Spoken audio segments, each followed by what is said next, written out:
Bonjour, c'est Ursule encore. On est le 15 mars 2023. Alors, je viens sonner la trompette aujourd'hui encore et je viens proclamer le retour de notre Seigneur Jésus-Christ. Amen et alléluia. Soyons tous bénis, soyons remplis de sa joie. Amen. Alors, Dieu est en train d'assembler ses enfants. Amen. Alors, il a donné l'ordre à ses anges d'assembler ses enfants. Amen. Et la question, elle est celle-ci. Seras-tu assemblé? Amen. Seras-tu assemblé du côté des enfants de Dieu? Ou, pour une petite négligence, tu seras laissé? Quel sera le sort de chacun des enfants de Dieu? Nous tous là qui disons que nous appartenons au Seigneur, quel sera notre sort une fois que Dieu aura assemblé ses enfants? Serons-nous du côté de ceux qui ont été assemblés? Ou bien serons-nous du côté de ceux qui auront été laissés? Amen. Parce que la Bible nous présente clairement trois groupes, n'est-ce pas? Un groupe qui sera transformé à l'image de Christ. Un autre qui va se réveiller quand les autres seront transformés. Il va se réveiller à cette réalité-là. Et qui seront prêts à donner leur vie au Seigneur. Amen. Il faut mourir. En tout cas, voilà, ils vont faire ce qu'il faut pour passer de l'autre côté. Et il y a notre groupe qui sera rejeté parce qu'il n'aura pas fait le poids. Et souvent, quand on regarde le rejet, la Bible dit que le rejet est lié à l'attitude de notre cœur. Il dit, l'enfant, quand il est petit, il montre déjà par son attitude ce qu'il sera. Alors, il dit, enseigne à l'enfant, pendant qu'il est jeune, la parole de Dieu. Comme ça, il ne va pas se détourner quand il sera vieux. Amen. Alors, question de dire que nos actions, amen, nos décisions déterminent notre destination. Alors, où serons-nous? Serons-nous assemblés? Alors, dans le psaume 50, le Seigneur nous donne cette information. Amen. Le psaume 50. Dieu, l'Éternel parle et convoque la terre. Depuis le soleil levant jusqu'au soleil couchant. De Sion, beauté parfaite, Dieu resplendit. Il vient notre Dieu, il ne reste pas en silence. Devant lui est un feu dévorant. Autour de lui, une violente tempête. Il crie vers les cieux en haut et vers la terre pour juger son peuple. Rassemble-moi mes fidèles, qui ont fait alliance avec moi par le sacrifice. Et les cieux publieront sa justice, car c'est Dieu qui est juge. Écoute mon peuple, et je parlerai, Israël, et je t'avertirai. Je suis Dieu, ton Dieu. Ce n'est pas pour tes sacrifices que je te fais des reproches. Tes holocaustes sont constamment devant moi.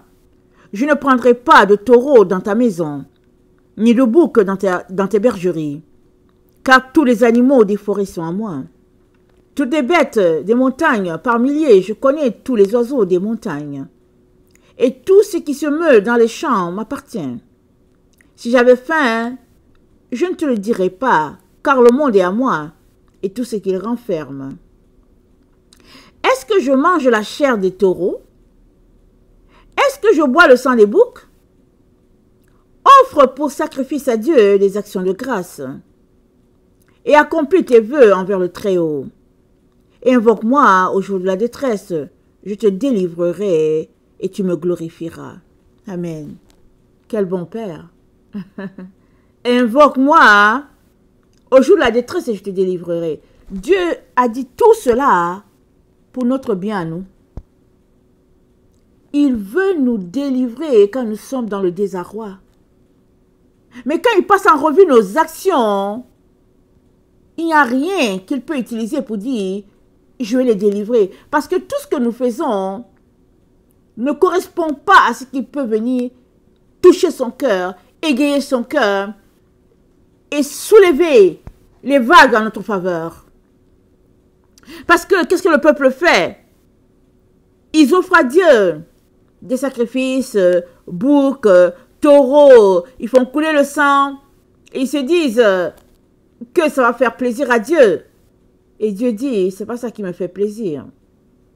Et mieux encore, parmi toutes ces personnes qui font ce type de sacrifice à Dieu, plusieurs c'est pour leur propre intérêt. Ils veulent quelque chose, ils se disent, ok, je vais offrir cet animal à Dieu, et en retour, je vais le manger. Parce que de toutes les manières, Dieu ne mange pas, n'est-ce pas? Il ne mange pas ce que nous avons ici.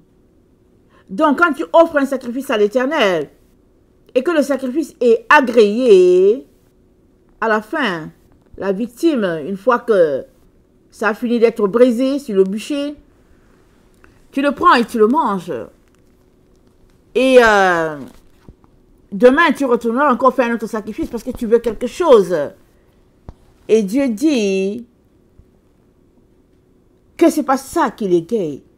Dieu pointe plutôt l'égoïsme de l'homme parce que l'être humain est porté toujours à penser à lui. Nous les humains, c'est comme ça que nous sommes. Nous sommes toujours en train de calculer nos intérêts, pas les intérêts de Dieu.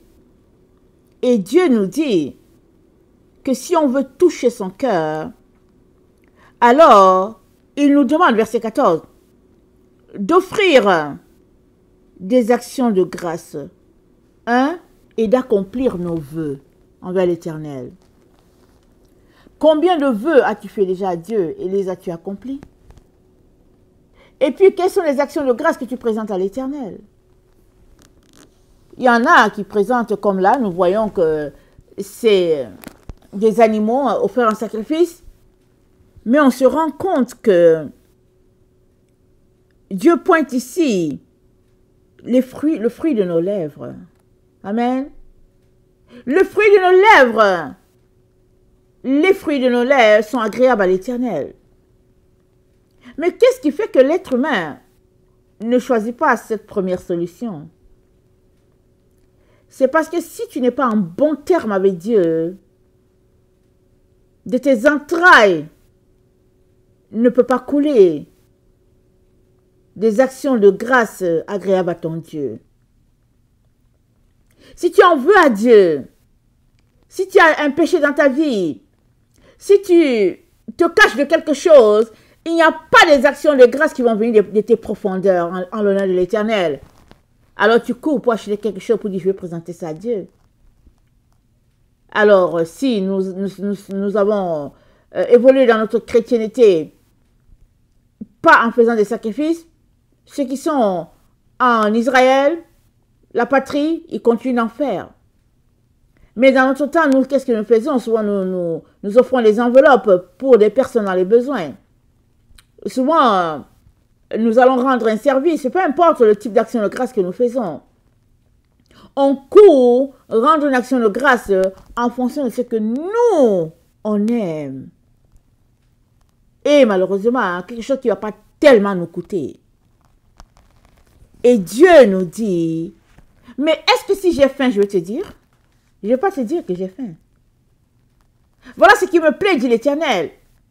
Le fruit de vos lèvres. Et puis, le fait d'accomplir ce que tu as promis. Amen. Ce que tu as promis à l'Éternel, le Seigneur te dit, va l'accomplir. Maintenant, souvent, on ne se souvient plus, n'est-ce pas? On se dit, Seigneur, si tu m'aides, si tu me fais réussir mon examen, voilà ce que je vais faire pour toi. Alors, il nous aide et puis après, bye bye. On oublie. On oublie. Alors, si on a fait le vœu à l'Éternel, excusez-moi, si on a fait le vœu à l'Éternel, c'est de lui demander de nous rappeler cela, le Saint-Esprit est là pour ça. Et puis, si on ne se rappelle pas, mais voilà, faisons-lui un vœu que cette fois-ci, on va se rappeler. Mais il n'y a pas meilleur vœu que le fruit de nos lèvres. C'est ça que l'Éternel dit. Alors, dans Ésaïe 50, le verset 12, voilà ce qu'il dit. Il dit, si j'avais faim, je ne te le dirais pas, car le monde est à moi et tout ce qu'il renferme. Dans Ésaïe 66, le verset 3, il dit, celui qui immole un bœuf est comme celui qui tuerait un homme. Celui qui sacrifie un agneau est comme celui qui romprait la nuque à un chien. Celui qui présente une offrande est comme celui qui rependrait du sang de porc. Celui qui brûle de l'encens est comme celui qui adorerait les idoles. Tous ceux-là se complaisent dans leur voix, et leur âme trouve du plaisir dans leurs abominations. Moi aussi, je me complairai dans leur infortune, et je ferai venir sur eux ce qui cause leur effroi. Parce que j'ai appelé et qu'ils n'ont point répondu, parce que j'ai parlé et qu'ils n'ont point écouté. Mais ils ont fait ce qui est mal à mes yeux. Ils ont choisi ce qui me déplaît. Combien de fois agissons-nous dans le sens de Dieu? Amen. Combien de fois agissons-nous dans le sens de Dieu? C'est ça qu'il faut faire tout le temps. Mais quels sont les nombres de fois aussi où nous avons agi en comptant nos intérêts, ce qui nous plaît? Et c'est comme ça que nous fonctionnons. Nous ne serons pas assemblés. Nous ne serons pas assemblés. Mais Dieu veut qu'on soit assemblés. Voilà pourquoi il vient encore aujourd'hui nous donner des directives pour tous ceux-là qui veulent être en relation avec lui. Il nous demande de nous repentir. Regardez le verset 16. Dieu dit aux méchants, quoi donc? Tu énumères mes lois et tu as mon alliance à ta bouche? Toi qui hais les avis c'est la correction. Toi qui jettes mes paroles derrière toi, si tu vois un voleur, tu te plais avec lui, et ta part est avec les adultères, tu livres ta bouche au mal, ta langue est un tissu de tromperie, tu t'assieds et tu parles contre ton frère, tu diffames le fils de ta mère, voilà ce que tu fais, et je me suis tue. Tu t'es imaginé que je te ressemblais, mais je vais te reprendre et tout mettre sous tes yeux. Prenez-y donc garde, vous qui oubliez Dieu, de peur que je ne déchire sans que personne délivre. Dieu nous parle. On est dans le temps où Dieu est en train d'assembler ses enfants. Il nous parle. Il nous demande de combler les vallées et d'abaisser les lieux élevés. Parce que les lieux élevés, c'est l'orgueil et l'orgueil ne peut en finir. Et les vallées, c'est tous ces manques-là dans notre relation avec Dieu.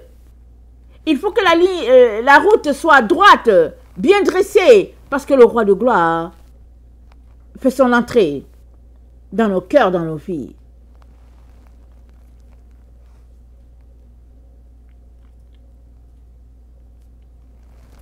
Pourquoi donc les gens préfèrent-ils au fait les sacrifices, aller acheter quelque chose, venir donner ça à Dieu?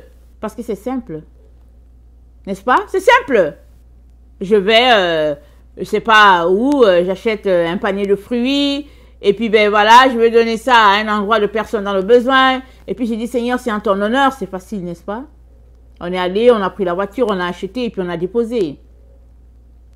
Mais ce que Dieu veut, c'est une relation avec nous. C'est une marche d'intimité.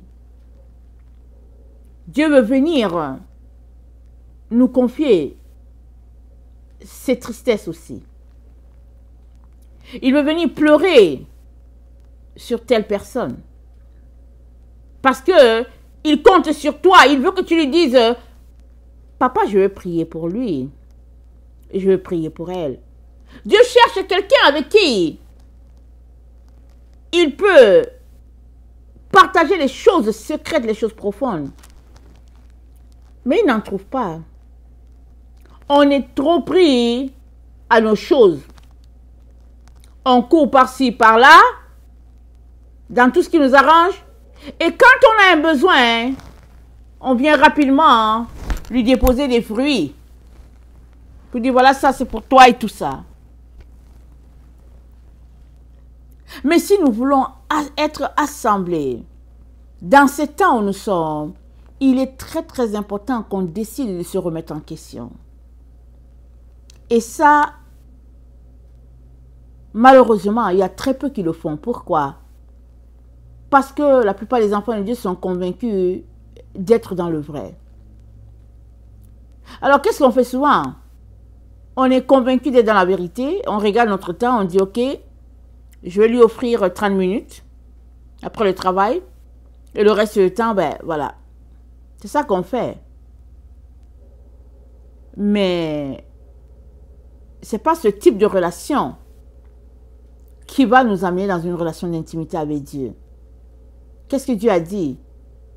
Il dit, cherchez premièrement le royaume et la justice de Dieu. Les autres choses viendront ensuite. Je ne suis pas en train de te dire de quitter ton boulot. Non.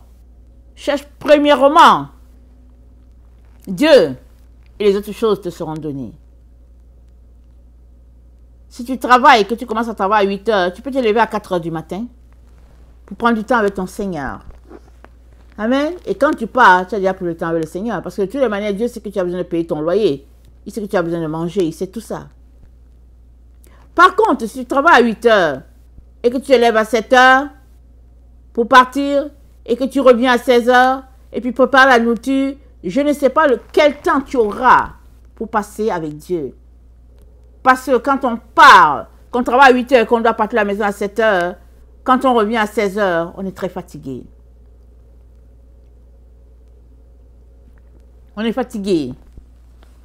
Et même quand on s'assoit, les yeux se ferment tout seuls. Alors, Jésus-Christ est une référence.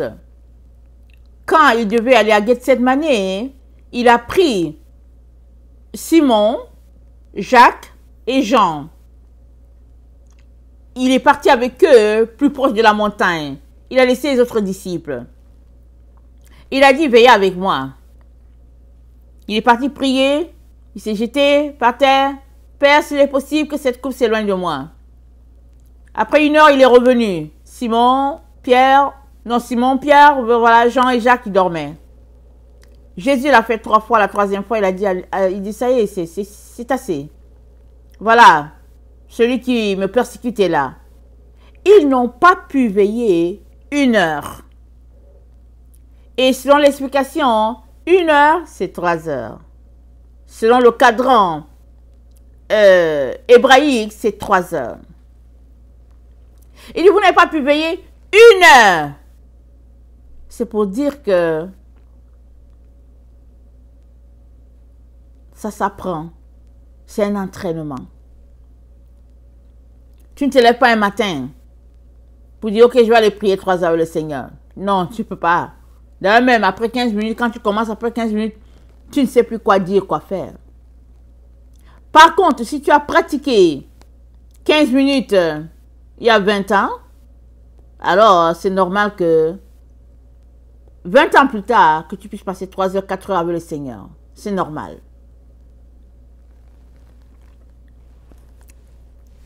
Le psaume 51, le verset 17 dit,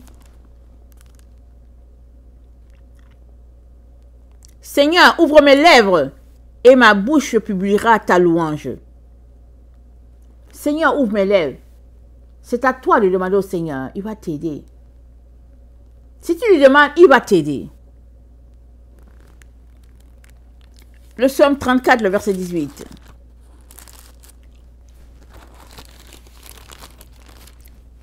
Le psaume 34, le verset 18.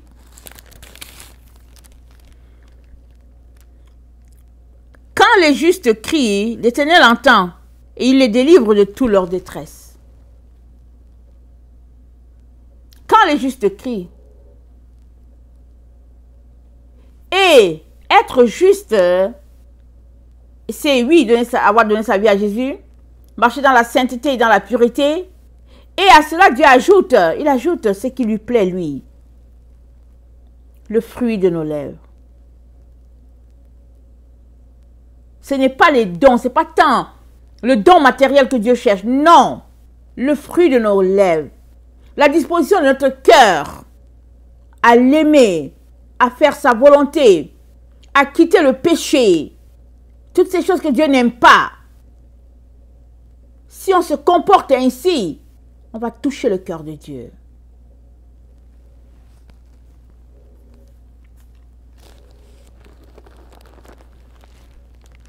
Ésaïe 66, le verset 2.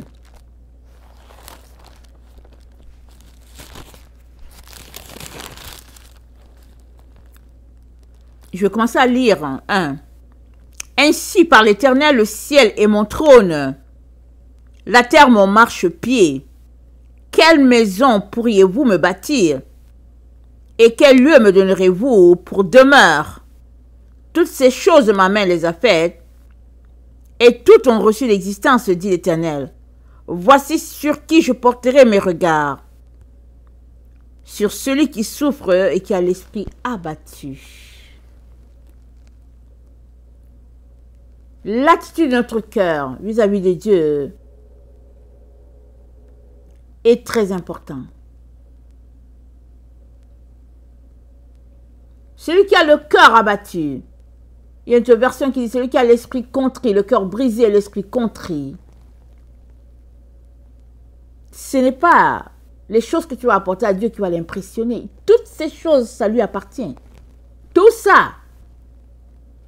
Mais tu remues le cœur de Dieu quand tu viens lui adresser une louange. Quand tu viens élever ce Dieu-là avec des mains pures, avec un cœur pur, tu viens le toucher profondément.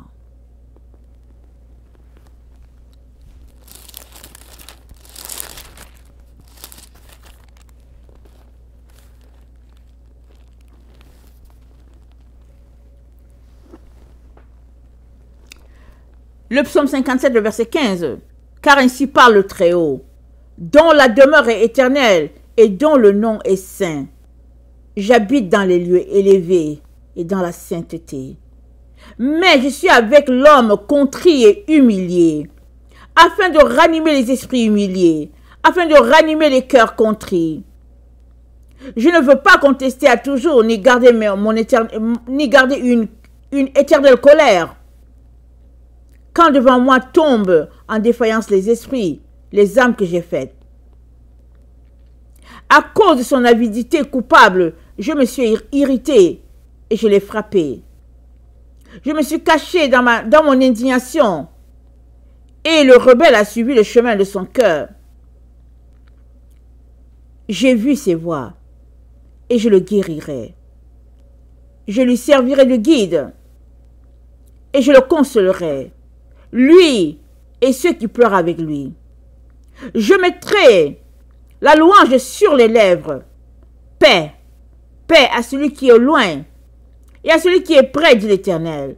Je les guérirai. Amen. Dieu est prêt à guérir quiconque vient devant lui dans un cœur brisé et contrit. Il est là pour ranimer nos esprits.